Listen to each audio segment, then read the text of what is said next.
Hello friends, आज हम class 6 का chapter number 5 understanding elementary shapes इसका इंट्रोडक्शन करेंगे आज हम इस वीडियो में, ताकि जब हम सारी एक्सरसाइज इसकी सॉल्व करें हमें इसकी एक्सरसाइज सॉल्व करने में कोई भी प्रॉब्लम ना हो। हमें पहले से ही सारे बेसिक इसके पता होने चाहिए।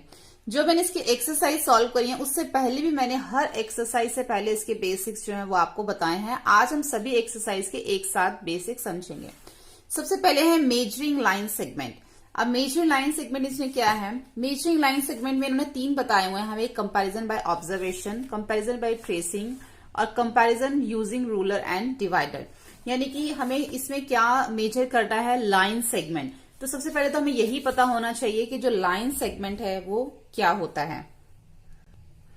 लाइन सेगमेंट जब हम स्केल की हेल्प से एक लाइन ड्रॉ करते हैं, अगर हमने मान लीजिए यहाँ पे 4 सेंटीमीटर लाइन ड्रॉ करी है, तो यहाँ पे जब हम लाइन ड्रॉ करते हैं किसी मेजरमेंट के साथ, जब हम लाइन ड्रॉ करते हैं 4 सेंटीमीटर, 5 सेंटीमीटर, 7 सेंटीमीटर, तो उसके बाद क्या होता है? तो हमारी लाइन एक्सटेंड नहीं हो सकती। फिर तो लाइन यहां से भी एक्सटेंड नहीं हो सकती और यहां से भी एक्सटेंड नहीं हो सकती। तो वो हमारा लाइन सेगमेंट होता है। लाइन सेगमेंट में 2 एंड पॉइंट्स होते हैं, ये दोनों एंड पॉइंट है। अब हमारी लाइन एक्सटेंड नहीं हो सकती, तो ये लाइन सेगमेंट होती है। ऐसे कंपैरिजन बाय ऑब्जर्वेशन, अगर मैं 2 लाइन सेगमेंट ड्रॉ कर लेती हूँ यहाँ पर, जैसे ये ए और बी, और ये मैंने एक लाइन ड्रॉ कर ली सी और डी, तो आप देख के ही पता कर सकते हैं कि इन दोनों में से कौन सी लाइन जो है वो बड़ी है, जिसको हम कंपैरिजन बाय ऑब्जर्वेशन कहते हैं, यानी कि देख के ही बताना। सेकंड, मान लीजिए यहाँ पे अगर मैंने ऐसी लाइन एक ड्रॉ कर रखी है, छोटी लाइन भी ड्रॉ कर रखी है, और इसको हमने ऐसे, ये 2 लाइंस हैं। अब हमने कंपैरिजन बाय ट्रेसिंग, हम जैसे ट्रेसिंग पेपर होता है, ट्रेसिंग पेपर से भी हम जो है पता कर सकते हैं कौन सी लाइन बड़ी है और कौन सी लाइन छोटी। देख के तो हम बता ही सकते हैं। अगर हमें ट्रेस करके पता करना है तब भी हम ट्रेसिंग पेपर के ऊपर लाइन ड्रॉ करके मेजरमेंट रख के उसको दूसरे पेपर मान लीजिए आपने इस लाइन के साथ ट्रेसिंग पेपर से आपने ट्रेस कर लिया, फिर उस पेपर को जब आप इसके ऊपर रखेंगे तो आपको पता चल जाएगा कि ये लाइन बड़ी है, ये लाइन बड़ी है। ठीक है, ट्रेसिंग पेपर से भी आप पता कर सकते हैं।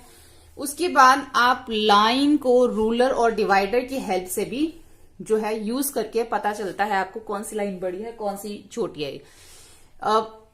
स्केल से, यानी कि रूलर से तो आपने बहुत बार पता किया होगा कि कौन सी लाइन बड़ी है, कौन सी छोटी। वो आपको देखना भी आता होगा कि हम लाइन कैसे चेक करते हैं, लाइन छोटी और बड़ी। डिवाइडर से भी जो है आप लाइन को चेक कर सकते हैं। डिवाइडर के अंदर 2 पॉइंट होते हैं, वो दोनों पॉइंट को, जैसे मान लीजिए आपने यहाँ पे एक पॉइंट रख दिया डिवाइडर का, दूसरा पॉइंट यहाँ पे रख दिया, तो जितना वो ओपन हो गया है उतना ही पॉइंट आप स्टार्टिंग पे रख देंगे। तो मान लीजिए आपका वो यहां पर अगर आ जाता है तो आपको पता चल जाएगा कि कौन सी लाइन छोटी है, कौन सी लाइन बड़ी है। इट मीन्स ये लाइन हमारी बड़ी है और ये छोटी है।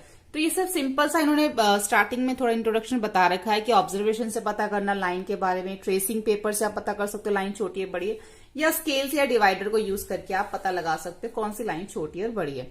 आगे समझते हैं इसके अंदर नेक्स्ट पॉइंट, एंगल्स। एंगल्स के बारे में समझते हैं कि एंगल्स किस तरीके से। एंगल्स देखो 3 तरह के हैं, राइट एंगल्स, स्ट्रेट एंगल्स और कंप्लीट एंगल। राइट एंगल कौन सा होता है? स्ट्रेट एंगल और कंप्लीट एंगल। राइट एंगल हमारा होता है 90 डिग्री का, स्ट्रेट एंगल होता है हमारा 180 डिग्री का, और कंप्लीट एंगल होता है हमारा 360 डिग्री का।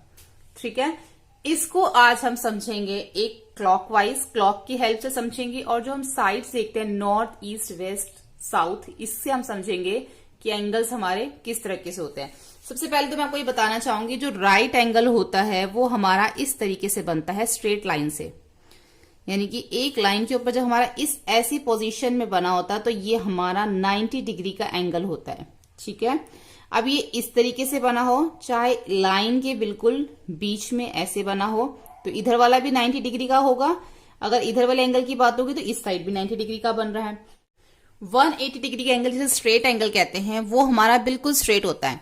या तो हमारा ये ऊपर की साइड ऐसे बनेगा, ये 180 डिग्री है, नहीं तो ये हमारा ये नीचे की साइड ऐसे भी बन सकता है, ये भी 180 डिग्री है, नहीं तो ये हमारा इस तरीके से ऐसे भी बन सकता है, ये भी हमारा 180 डिग्री का एंगल है जो स्ट्रेट लाइन पे बनता है। ठीक है, 360 डिग्री यानी कि कंप्लीट एंगल, पूरा सर्कल, पूरा रेवोल्यूशन अगर होता है, पूरा सर्कल होता है, तो वो हमारा 360 डिग्री का एंगल बनता है। जैसे कि मान लीजिए ये एक लाइन है और उस पे ये हमारा जो एंगल है इस तरीके से पूरा 360 डिग्री का होता है।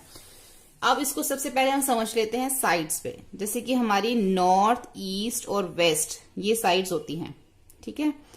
तो इसको हम यहां लिख लेते हैं नॉर्थ, ईस्ट, साउथ और ये वेस्ट। अगर हमें नॉर्थ से ईस्ट की तरफ आना है, अगर हम यहां से चलेंगे और यहां हम ईस्ट पे पहुंचेंगे, तो ये हमारा कौन सा एंगल बन रहा है? ये हमारा 90 डिग्री का जो है एंगल बन रहा है ऐसे, ठीक है। ये हमारा कौन सा एंगल बन रहा है? 90 डिग्री का एंगल, जैसे कि मैंने आपको यहां बताया। ऐसे हमें ईस्ट से साउथ की तरफ आना है तो भी हमारा 90 डिग्री का एंगल बनेगा इस तरफ ऐसे। अगर हमें साउथ से वेस्ट की तरफ जाना है तो भी हमारा 90 डिग्री का एंगल बनेगा इस तरीके से।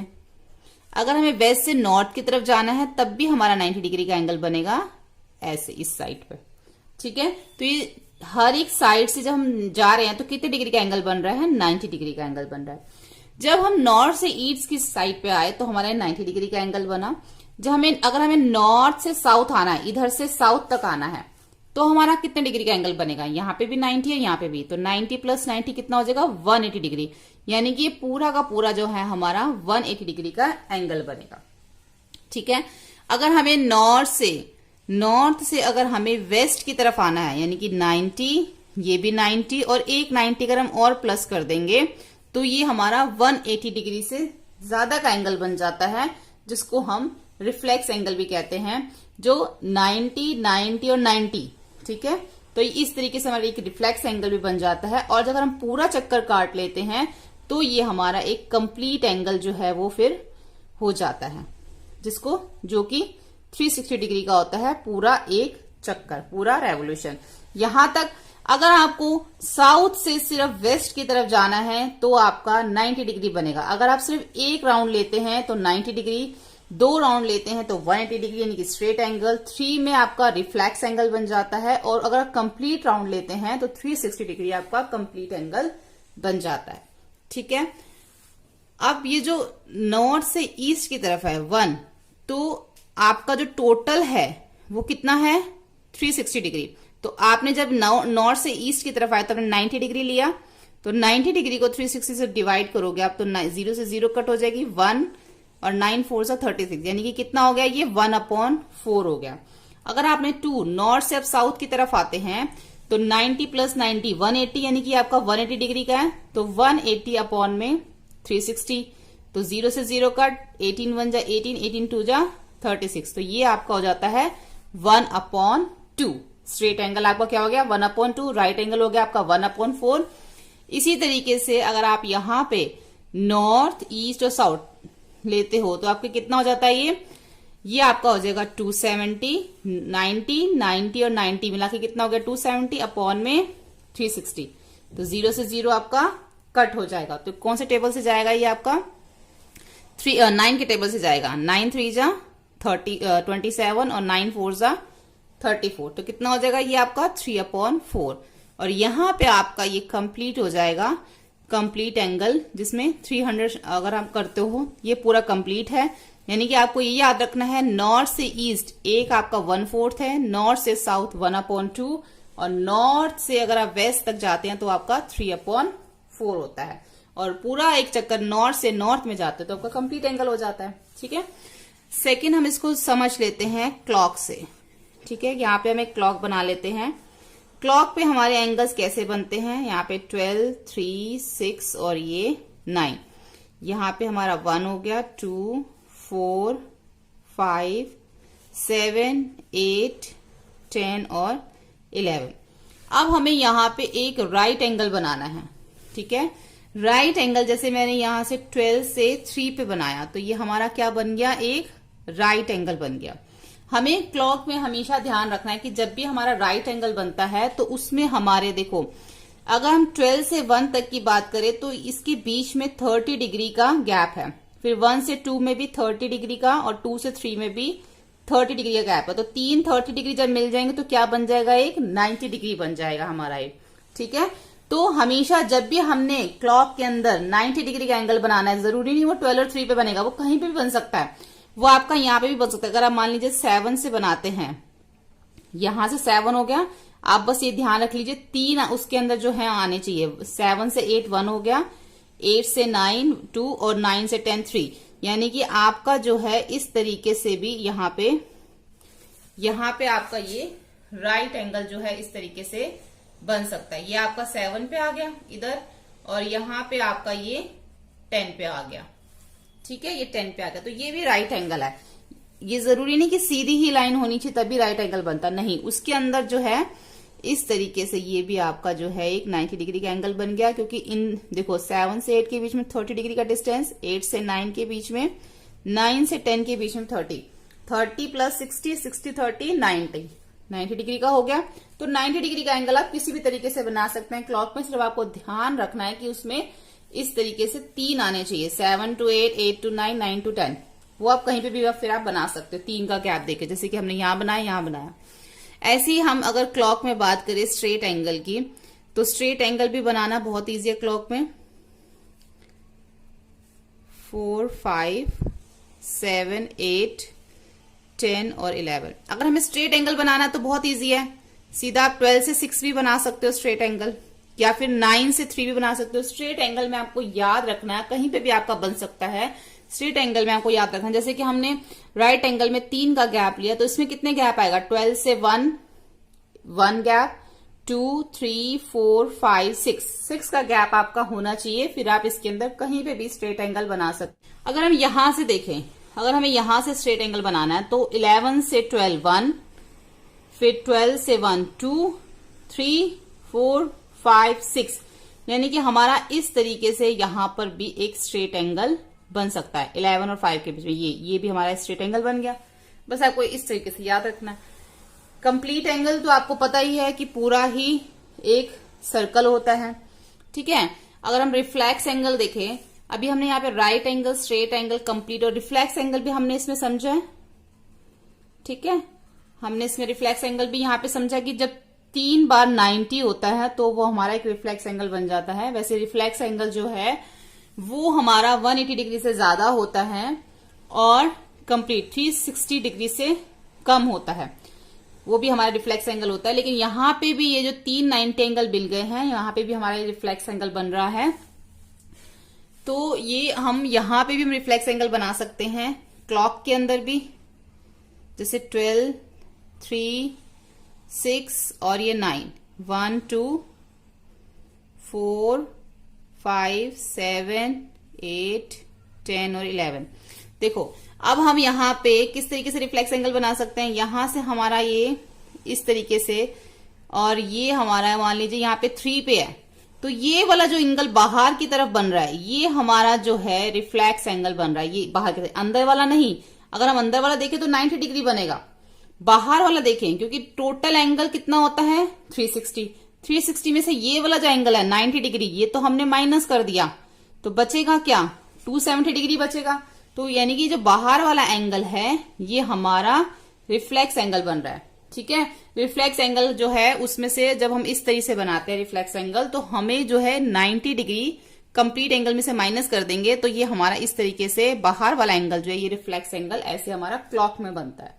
ठीक है, यानी कि कौन से एंगल की बात हो रही है, यहाँ ये यहाँ एंगल बना कहाँ है, 12 से 3 के बीच में नहीं बना एंगल, ये बना, ये जो बाहर ये सारा है, यानी कि आपने यहां से शुरू किया एंगल, और ये वाला जो पूरा बाहर वाले की बात हो रही है यहां तक 3 तक पूरा, 12 से आगे से नहीं जाना आपने, यहां से पीछे से 12 से यहां से लेके यहां तक ये पूरा एक एंगल बना है जो कि 270 डिग्री का एंगल बना है हमारा।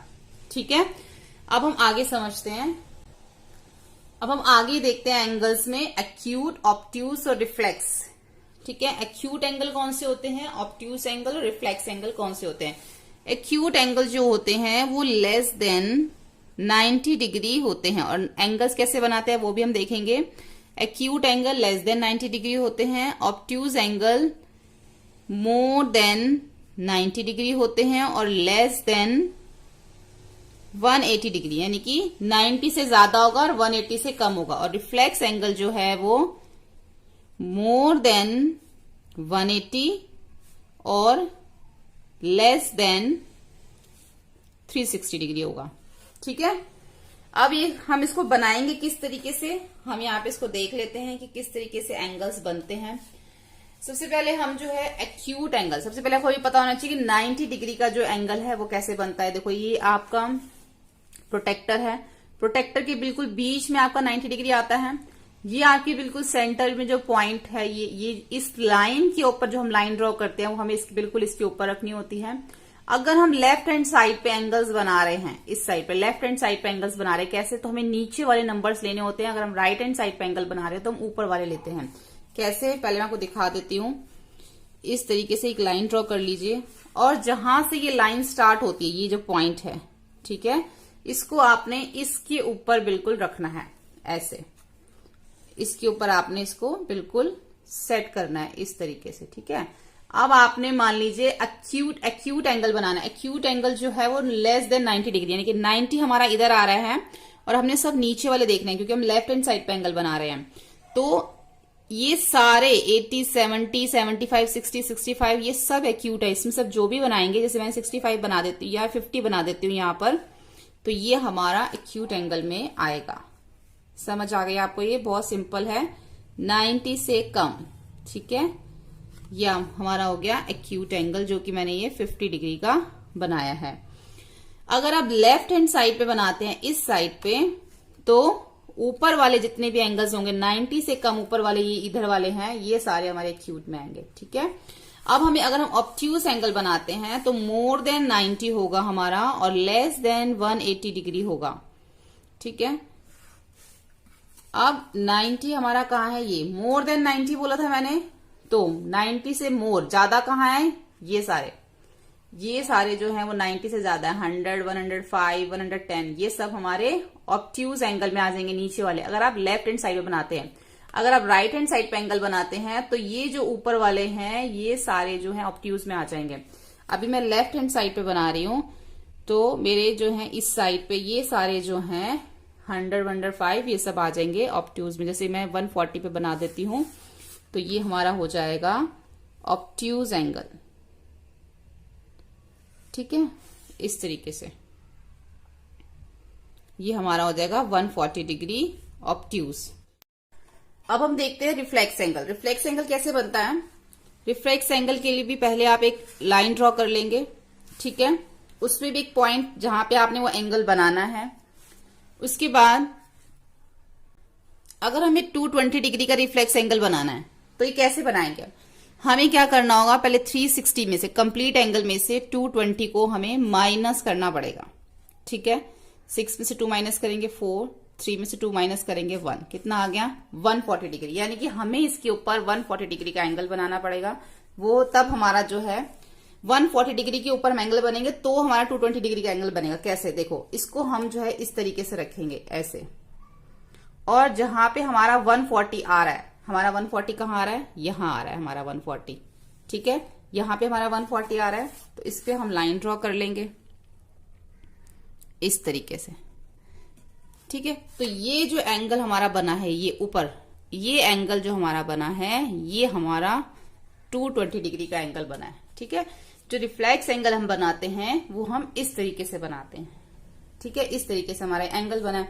कई बार हमारे पास इस तरीके से एंगल होता है, तो यहाँ जब रिफ्लेक्स एंगल की बात होगी तो ये जो बाहर वाला एंगल है इसकी बात होती है। जैसे कि मैंने आपको क्लॉक वाले में भी समझाया कि ये जो एंगल बाहर का होगा ये हमारा जो है रिफ्लेक्स एंगल होगा, ठीक है। अब हम देखते हैं मेजरिंग एंगल। वैसे मैं आपको बता चुकी हूँ कि एंगल्स कैसे बनते हैं, फिर भी मैं आपको दोबारा बता देती हूँ। कोई भी आप लाइन ड्रॉ कर लीजिए। जब भी हमें कोई एंगल बनाना होता है सबसे पहले हम उसकी लाइन ड्रॉ करनी होती है। एक पॉइंट, आप बीच में भी एंगल बना सकते हैं, राइट हैंड साइड पे भी या लेफ्ट हैंड साइड पे भी। जैसे हम ये इसको लेफ्ट हैंड साइड पे बनाएंगे तो इसके पॉइंट को हम यहाँ पर रख देंगे और जितने भी डिग्री का आपको एंगल बनाना है आप यहां से उतने डिग्री का एंगल बना सकते हैं। 10, 15, 20, 30, 40, 50। जैसे यहाँ पे मैं 70 डिग्री का एंगल बना रही हूँ तो आप इसको बस इससे आपने इसको मिला देना है, ये आपका एंगल बन जाएगा 70 डिग्री का, ठीक है। उसके बाद आपने नेम दे देना है ABC। तो ये क्या है, इसका वर्टेक्स है, ठीक है। हर एंगल के अंदर 2 आर्म्स होती हैं, एक वर्टेक्स होता है, तो ये एंगल बन गया ABC। जो भी एंगल बीच में आ रहा होगा उसी की बात होती है, यानी कि ये 70 डिग्री का एंगल है। बी की बात हो रही है कि बी 70 डिग्री का है। ए और सी तो आर्म है, इसलिए हमने बी को बीच में रखा है। इस तरीके से आप एंगल को मेजर करके बना सकते हैं। सभी आपको यहाँ पे नंबर्स दे रखे हैं, बस आपने उसी नंबर पे पॉइंट लगा के उतने डिग्री का एंगल बना लेना है। आगे देखते हैं परपेंडिकुलर लाइंस और परपेंडिकुलर बाइसेक्टर में क्या फर्क होता है और क्या होता है। देखो, जब हम कोई लाइन ड्रॉ, पहले हमें एक लाइन ऐसे, ये ए बी लाइन मैंने ले ली, ए और बी, उसके ऊपर हमें जब परपेंडिकुलर बनाना होता है, देखो परपेंडिकुलर तो इस लाइन के ऊपर कहीं पे भी बना सकते हो, इस साइड भी बना सकते हो, जो जिसमें 90 डिग्री का एंगल बनता है। तो ये इसके ऊपर एक परपेंडिकुलर हो गया, ठीक है। इसका नाम मैं दे देती हूँ एल और इसका नाम दे देती हूँ एम। तो एल एम जो है वो ए बी के ऊपर परपेंडिकुलर हो गया। तो एल एम, ये परपेंडिकुलर का सिंबल है, L M perpendicular A B, ठीक है। ये तो हो गया हमारा परपेंडिकुलर। परपेंडिकुलर आप लाइन की कहीं भी बना सकते, इधर भी आ सकता है, सेंटर में भी बन सकता है, साइड में भी बन सकता है, कहीं पे भी, वो सब परपेंडिकुलर। बस इतना ध्यान रखना है कि 90 डिग्री का एंगल बनना चाहिए तो ही वो परपेंडिकुलर है। अगर परपेंडिकुलर बाइसेक्ट की बात करें तो इसमें परपेंडिकुलर बाइसेक्ट में ये फर्क है कि जो परपेंडिकुलर बाइसेक्ट होता है वो बिल्कुल लाइन को दो इक्वल पार्ट्स में डिवाइड कर देता है। उसके अंदर एक मिड पॉइंट होता है, जैसे ए बी के ऊपर मैं एक मिड पॉइंट ले लेती हूं यहां पे सी, ठीक है। तो अब जो परपेंडिकुलर बाइसेक्ट है वो इसके ऊपर ही बनेगा जहां पे मिड पॉइंट हमने लिया है। परपेंडिकुलर बाइसेक्ट में सिर्फ इतना ही फर्क है कि आप परपेंडिकुलर लाइन पे कहीं पे भी बन जाता है, 90 डिग्री का एंगल बनना चाहिए, लेकिन बाइसेक्ट जो है बिल्कुल बीच में मिड पॉइंट पे बनता है। अब जो सी डी है वो परपेंडिकुलर है, परपेंडिकुलर बाइसेक्ट है ए बी के ऊपर, ठीक है। तो ये परपेंडिकुलर सी डी क्या है, परपेंडिकुलर बाइसेक्ट है ए बी के ऊपर। ये आपको ध्यान रखना है, इसके मिड पॉइंट से पता चलता है कि ये बाइसेक्ट है। मिड पॉइंट से आपका परपेंडिकुलर लाइन भी बन सकती है। अगर आपने ये ए बी बनाया है, ठीक है, तो उसके ऊपर आप ये भी परपेंडिकुलर है, इसमें भी तो 90 डिग्री का एंगल बन रहा है। अब यहाँ पे आप इसको नेम दे दो सी और इसको नेम दे दो डी, तो ये भी परपेंडिकुलर है। आप इसको परपेंडिकुलर भी कह सकते हो, परपेंडिकुलर बाइसेक्ट भी कह सकते हो, क्योंकि ये मिड पॉइंट में आ रहा है, ठीक है। तो आपको परपेंडिकुलर आपका साइड में भी बन सकता है, बिल्कुल मिड में भी बन सकता है, लेकिन परपेंडिकुलर बाइसेक्ट जो है वो सिर्फ आपका मिड पॉइंट से, क्योंकि वो दोनों पार्ट्स को, लाइन को इक्वल पार्ट्स में डिवाइड कर देता है, ठीक है। नेक्स्ट देखते हैं, अब हम देखते हैं क्लासिफिकेशन ऑफ ट्राइंगल, यानी कि ट्राइंगल्स के बारे में समझते हैं। अब हम इसके अंदर ट्राइंगल्स जो है वो 3 तरीके से बनते हैं। सबसे पहले जो ट्राइंगल हम देख लेते हैं, फर्स्ट है स्केलेन ट्राइंगल। स्केलेन ट्राइंगल कौन सा होता है वो हम देख लेंगे इसमें अभी हम ट्राइंगल। सेकंड होता है आइसोसेलेस ट्राइंगल। थर्ड होता है इक्विलेटरल ट्राइंगल।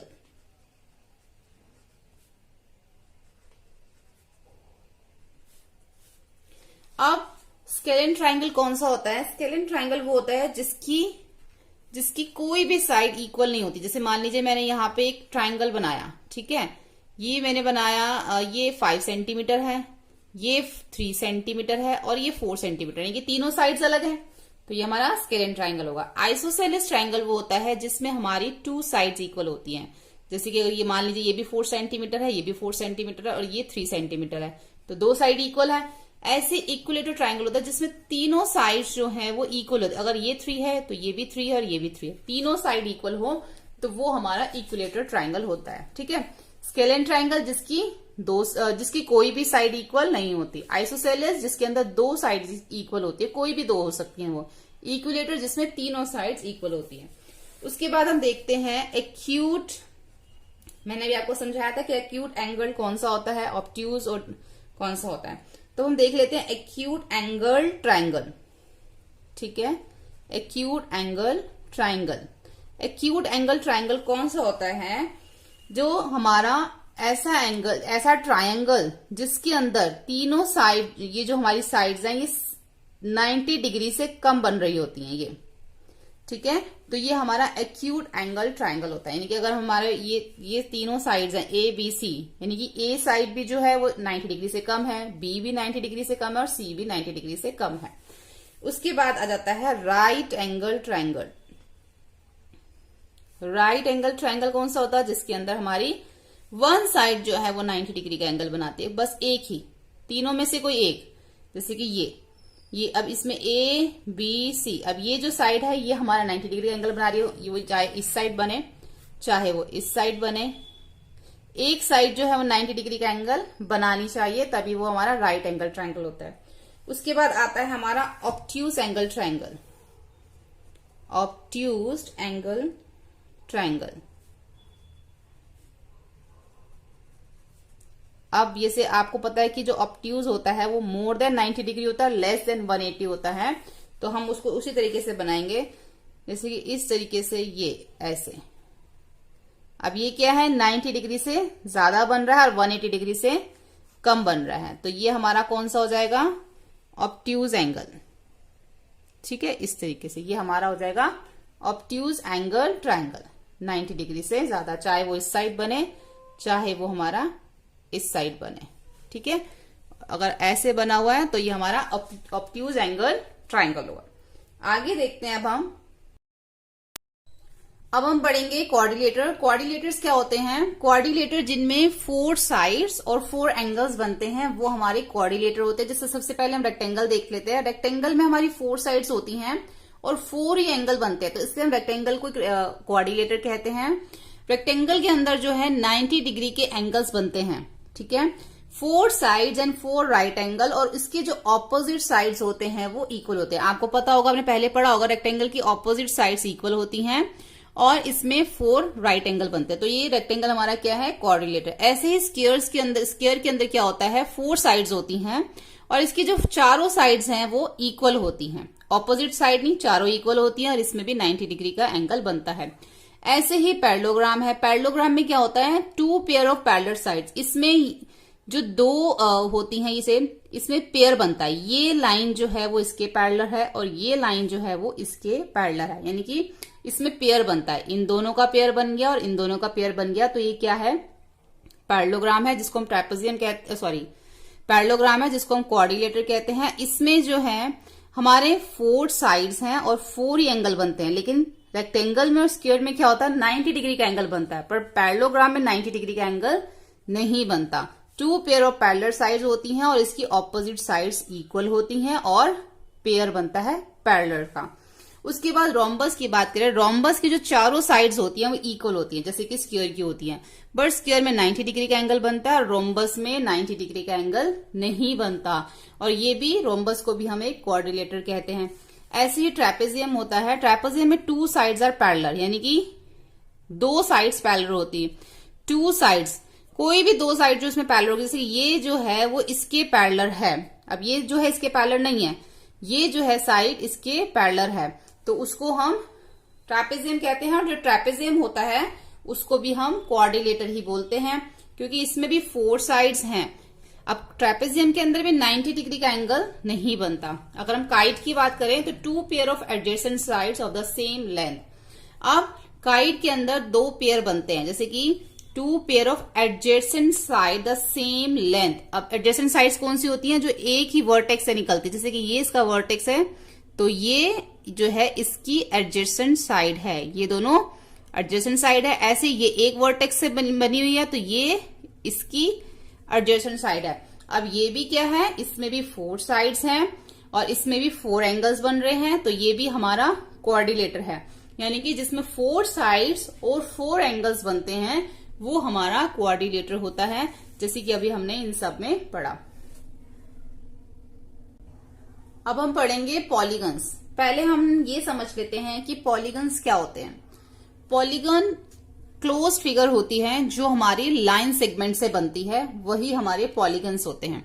जैसे जितने भी यहाँ पे मैंने फिगर बनाए हुए हैं ये सब हमारे लाइन सेगमेंट से बने हुए हैं और ये सब क्लोज्ड फिगर हैं, तो ये हमारे पॉलीगन्स हैं, इनमें कोई कर्व नहीं है। सबसे पहले हम ट्राइंगल देख लेते हैं। ट्राइंगल में हमारी 3 साइड्स होती हैं, तो ये हमारा क्या है, पॉलीगन है, ठीक है, क्योंकि लाइन सेगमेंट से बना है। ऐसे ही 4 साइड्स वाले फिगर जो क्वाड्रिलेटर होते हैं वो हमारे सारे पॉलीगन्स होते हैं। अब क्वाड्रिलेटर में बहुत सारे आते हैं, अब ये सब क्या, ये इसको हम पॉलीगन कहते हैं। उसके बाद पेंटागन, 5 साइड्स, ये भी हमारा पॉलीगन है। 6 साइड हेक्सागन। अब जैसे ऑक्टागन में भी क्या है, 8 साइड्स होती हैं और ये क्या है, ये भी लाइन सेगमेंट से बना हुआ है, तो ये भी हमारा क्या है, पॉलीगन। जैसे इसमें 1 1 2 3 4 5 6 7 8 साइड्स हैं और ये भी क्या है, हमारा पॉलीगन है।